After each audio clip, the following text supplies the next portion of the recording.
الحمد لله والصلاة والسلام على رسول الله وعلى آله وصحبه ومن والاه، وأشهد أن لا إله إلا الله وحده لا شريك له، وأشهد أن محمدا عبده ورسوله. أيها المسلمون، إن الحاجة ملحة إلى أن يتميز أهل الحق عن الباطل، فإن كثيرا من أولئك المندسين يلصقون أنفسهم بأهل الحق، وأهل الحق منهم براء. الدعوة السلفية ظاهرها كباطنها. الدعوة السلفية تقيم دعوتها على الاتباع الصادق للكتاب والسنة. اتبعوا ما أنزل إليكم من ربكم ولا تتبعوا من دونه أولياء قليلا ما تذكرون. اتباع صادق، ليس اتباعا وفق الهوى، وليس اتباعا وفق المصالح، وليس اتباعا سياسيا، إنما اتباع يبتغون به رضا ربهم، فما غيروا ولا بدلوا في وقت من الأوقات مهما اشتد الخاطب، فقولهم واحد. الذي يقوله المشرقي يقوله المغربي، قول واحد، مشكاة واحدة، دين واحد، أصول واحدة، مصادر واحدة.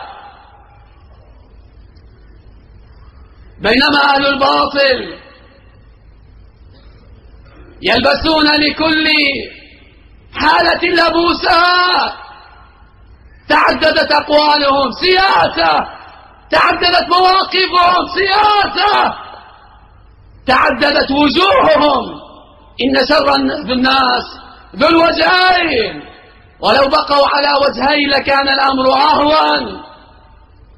لو كان سهما واحدا لاتقيته، ولكنه سهم وثان وثالث، وجوه متعددة.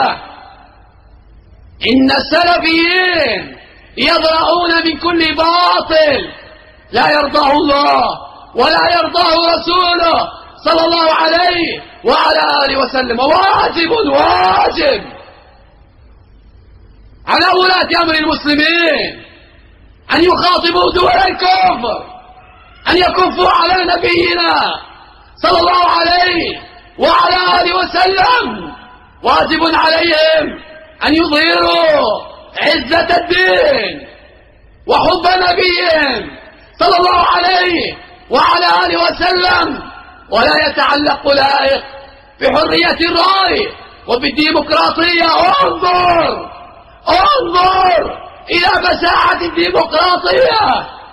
إذا كلم الأمريكان على سبهم لرسول الله قالوا ديمقراطية، حرية التعبير. أما آن لكم أن تبغضوها؟ أما آن لكم أن تعرفوا حقيقتها؟ أما آن لكم أن تكفروا بها؟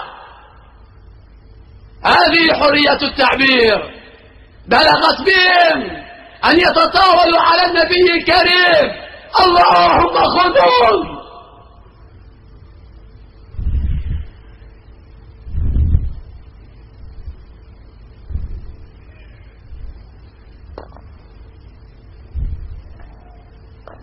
اللهم خذهم أخذ عزيز مقتدر. اللهم لا تبقي منهم أحدا. اللهم قيض لهم شعبا قويا يأخذهم يا رب العالمين. أسأل الله العظيم رب العرش العظيم أن يعز الإسلام والمسلمين. أسأل الله العظيم أن يجعل بلدنا بلد توحيد وسنة، وإن كره الكارهون.